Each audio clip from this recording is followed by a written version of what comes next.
And what we know is with the aging curve, there tends to be a decreasing amount of muscle mass. We lose mobility, we lose metabolic regulation, and Dr. Gabrielle Line and I talk about this all the time. We lose those metabolic functions. And so it's very important that we do things to try and protect muscle as we age. Resistance exercise in general is probably the number one issue, but the number one is keeping your protein correct, keeping it high and keeping it high quality. So those two things are really important to the aging process to help us maintain body composition, functional mobility, our ability to metabolize carbohydrates and lipids, just everything about how the body runs. Gabrielle and I always talk about, muscle-centric health.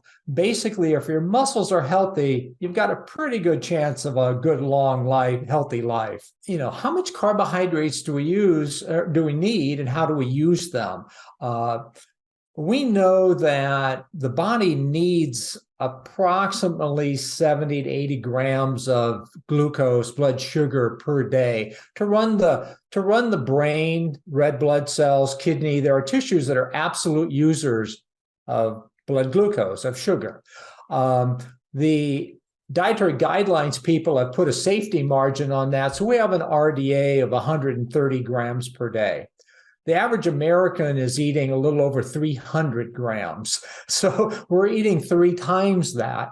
And so then the question is, where does it go? I mentioned the obligatory tissues, the brain and the red blood cells, but then beyond that, what else can use it? Really, muscle or adipose tissue. We can either burn it with exercise or we can store it as fat. And so the question is, how do we balance those things? We've worked a lot on thinking about that and trying to figure out the amounts, glycogen storage, gluconeogenesis, muscle use, et cetera, et cetera. We said that you can use about 35 to 40 grams of glucose at a meal before it requires really high insulin values to get it to store. And when you start doing that, you shut down muscle's ability to burn fat. That begins to disrupt your blood lipids, and it also triggers the adipose tissue and liver to start making fats out of it. So a lot of people will argue that, well, you get fat and that creates insulin resistance, that you have too many fatty acids around and that inhibits insulin and glucose use, but it's actually the other way around. Insulin actually creates insulin resistance. The higher the insulin gets after your meal, the more insensitive your body gets, because glucose is actually quite toxic.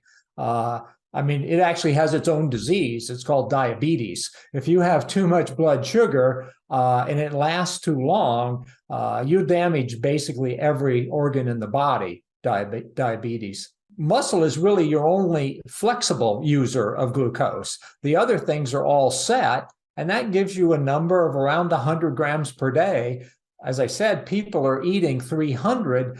That means to use that with muscle, that means every individual needs to have 3 hours of intense exercise every day to use that much carbohydrate. If you don't have it, it has to get stored. And, where can you store it? People say, well, you store it in glycogen.